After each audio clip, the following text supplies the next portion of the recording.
Assalamualaikum warahmatullahi wabarakatuh. Selamat datang di #Islam Channel. Ini adalah kisah seorang wanita solehah yang menjadi istri seorang lelaki paling kejam pada masa itu. Bahkan lelaki itu menyebut dirinya sebagai Tuhan. Dialah Asiyah binti Muzahim. Mungkin sahabat bertanya-tanya, bagaimana mungkin wanita selembut Asiyah bisa menikah dengan lelaki sekejam Fir'aun?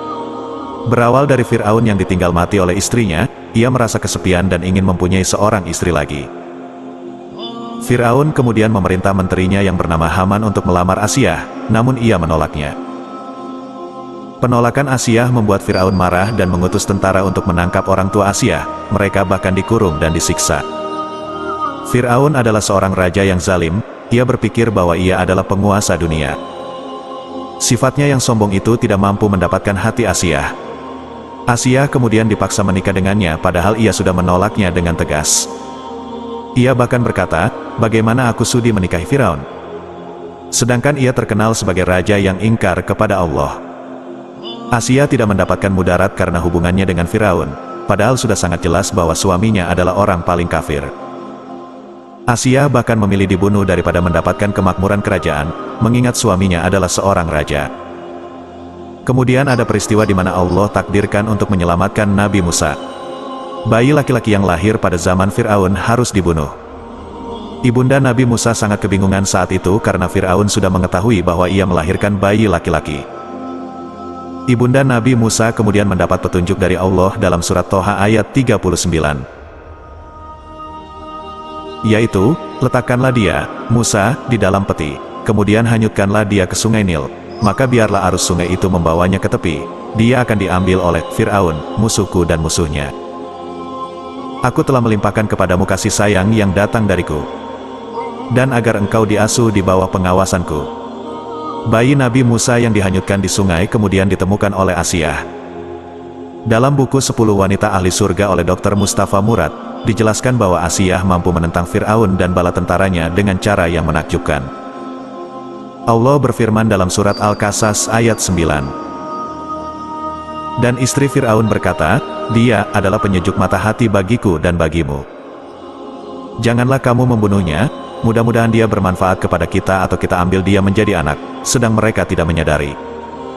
Tangan takdir dan ucapan Asiyah meluluhkan hati Fir'aun.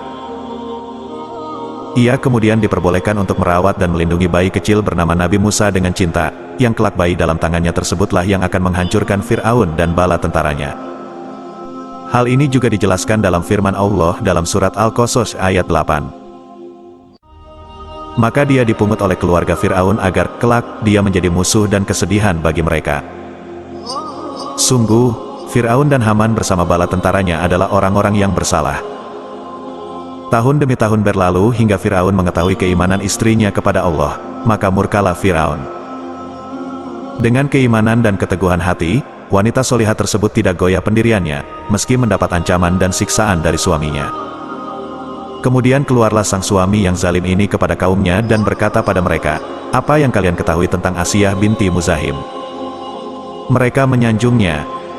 Lalu Fir'aun berkata lagi kepada mereka, sesungguhnya dia menyembah Tuhan selainku. Berkatalah mereka kepadanya, bunuhlah dia. Alangkah beratnya ujian wanita ini, disiksa oleh suaminya sendiri. Dimulailah siksaan itu, Fir'aun pun memerintahkan para algojonya untuk memasang tonggak. Diikatlah kedua tangan dan kaki Asiyah pada tonggak tersebut, kemudian dibawanya wanita tersebut di bawah sengatan terik matahari. Belum cukup sampai di situ siksaan yang ditimpakan suaminya. Kedua tangan dan kaki Asiyah dipaku dan di atas punggungnya diletakkan batu yang besar.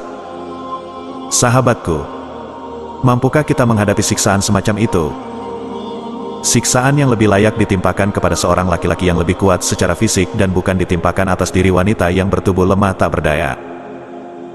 Siksaan yang apabila ditimpakan atas wanita sekarang, mungkin akan lebih memilih menyerah daripada mengalami siksaan semacam itu.